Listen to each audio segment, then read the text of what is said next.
Swan-geese conservation and breeding in zoos. Species and environment. Species swan-geese environment zoo. Rationale. Breeding in zoos is to conserve the species because they are listed as endangered. Causes of decline in habitat loss and excessive hunting. Rationale is education, diversity management, and also conservation. Section 1A. Physical development. Maternal needs. Pre-pregnancy. Proper environment, proper nutrition, and also social structure.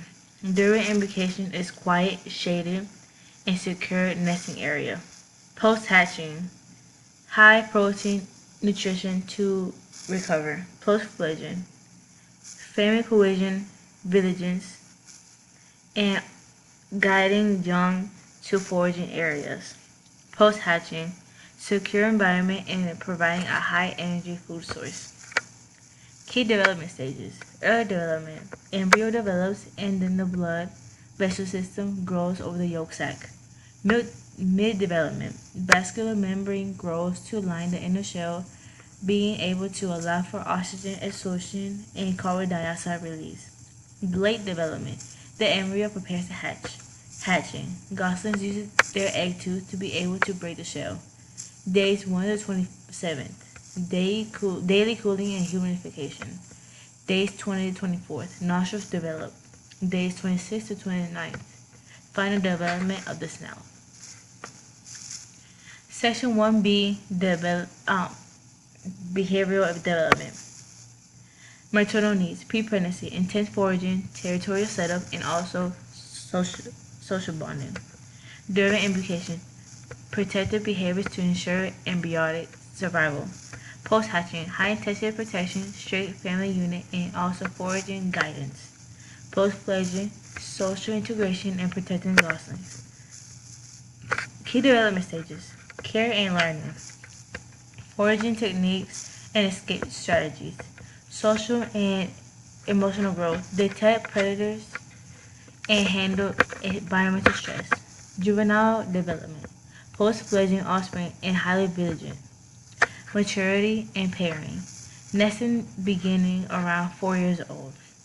Pair bonding behavior. Pair bonds are reinforced for family bonds. Section 1C. Productive care plan. Care plan. Offspring, intense parental protection, brooding, and warmth. Mother. Secure environmental counsel intake and protection. Caretaker should provide for physical welfare, secure nesting, predator protection, and den cleaning. Caretaker should provide for behavioral welfare, low stress, secure environment, and also safe monitoring. Section 2A. Genetic diseases. Avian influenza. Causes. Contaminated water, feces, and direct contact with infected birds. Symptoms. Severe neurological issues, respiratory distress, behavior changes, and sudden death with no prior signs of illness. Prolongings. High mortality, survival factors, pathology, disease duration, and various virus shedding. Privileges, antibody privileges, and transmission factors. Impact. Some offspring can have a genetic disease when either of the parents have a disease mainly through an autosomal recessive inheritance. Avian influenza can impact the reproductive care plan by reduced fertility, high mortality, and severe behavioral changes. Quality of life. The quality of life might be impacted by genetic diseases by affecting physical health, social standing within the flock, and behavioral autonomy. Breeders can minimize concerns by high-level biosecurity and tailor reproductive management practices from any environmental contamination. 2B. Selective breeding. Positive and negative impacts. Positive impacts is mating individuals to enhance desirable traits, better temperament, and improve structural soundness.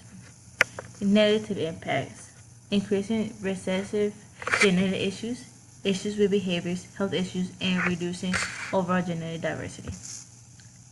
Selective breeding practices. Benefits. welfare in zoos and maintaining genetic health and promoting conservation. Negatively impact welfare in zoos by increasing production efficiency and specific phenotype characteristics.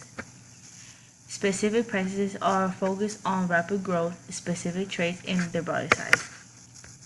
Section 3, Ethics. Argument support ecological balance and the welfare in the environment where there are human activities.